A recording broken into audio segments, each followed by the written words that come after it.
f of g of x. And my f of x is 1/4 x squared. So wherever I see an x, I am going to be replacing it with my whole function that represents g of x. So that's f of 2 square root of x. That's equal to 1/4. And where my x previously was, I need to replace it with a 2 square root of x, and that should all be squared. We are now simplifying the right side of the equation. So first we need to square both pieces inside the parentheses. So we've got 1/4. When we square 2, we get a 4. When we square the square root of x, the square and square root cancel, and we are just left with x. 1/4 times 4x just equals an x. So far, so good. Now we need to check that our g of f of x also simplifies to be just x. And I would say most of the time, if one works, the other one will work too. So be conscious of that. Not always, but most of the time.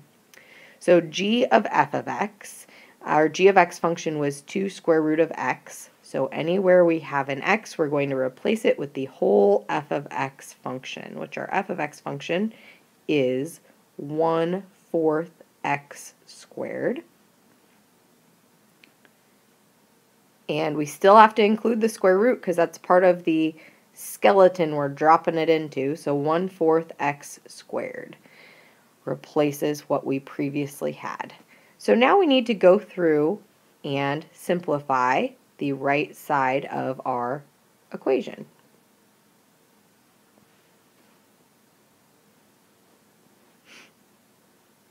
We're going to let this 2 just hang out for a minute here. And when we take 1/4 x squared, we can break it into pieces. First, I'm going to square root the 1/4. When I square root 1, I get just a 1. When I square root 4, I get a 2. When I square root x squared, I get just an x because the square and the square root cancel. And now when I simplify 2 times 1/2 x, I am left with just an x. So because both compositions equal just x, then yes, they are inverses.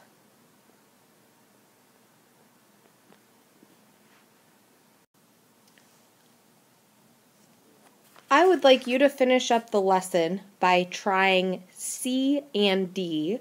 Go ahead and hit pause and rejoin me once you've attempted each problem to check your work. Looking at the first one, if I do my composition of functions, f of g of x, where my f of x is 2/3 x plus 6, I'm going to replace every x with what g of x represents, and g of x is 3/2 x minus 9. So equals 2/3. Where my x is, I'm going to drop in my g of x function. So I need a 3/2 x minus 9. We are now simplifying the right side of the equation, and something really nice happens. We have to distribute this 2/3 to both pieces. When you multiply 2/3 times 3/2, you are just left with the x. When you multiply a -9 times 2/3, you are going to be left with a -6. And don't forget that you have this plus 6 on the end of your equation. That would simplify down to be just x. So far, so good. We still need to check g of f of x.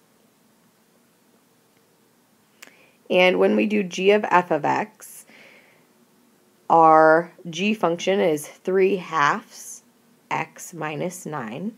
When we replace every x with the f of x, that means we're putting 2/3 x plus 6 in for any x that we see.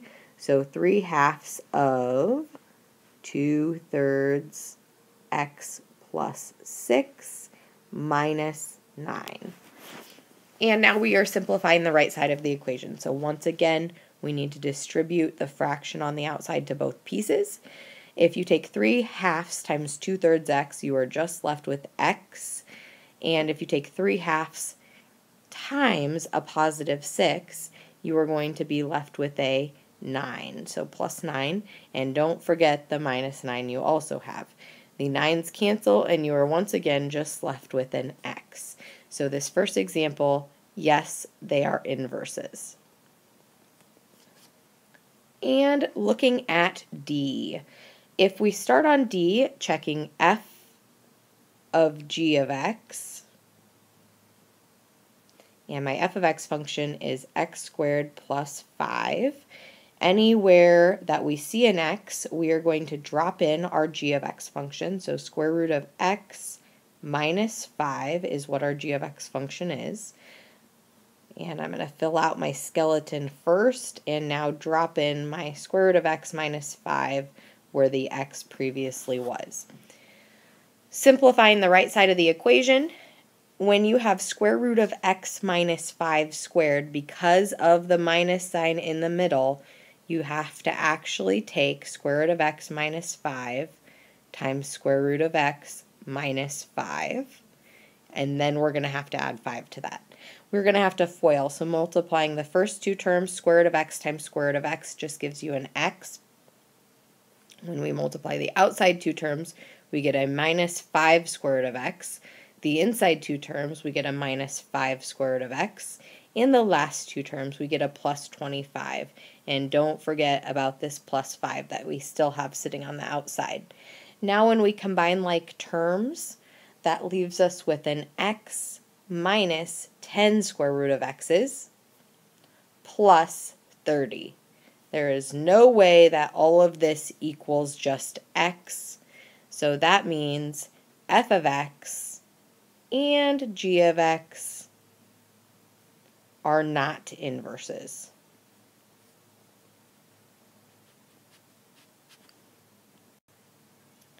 This concludes our lesson for today. Your homework for the weekend will be numbers 1 through 8 and 18 through 21.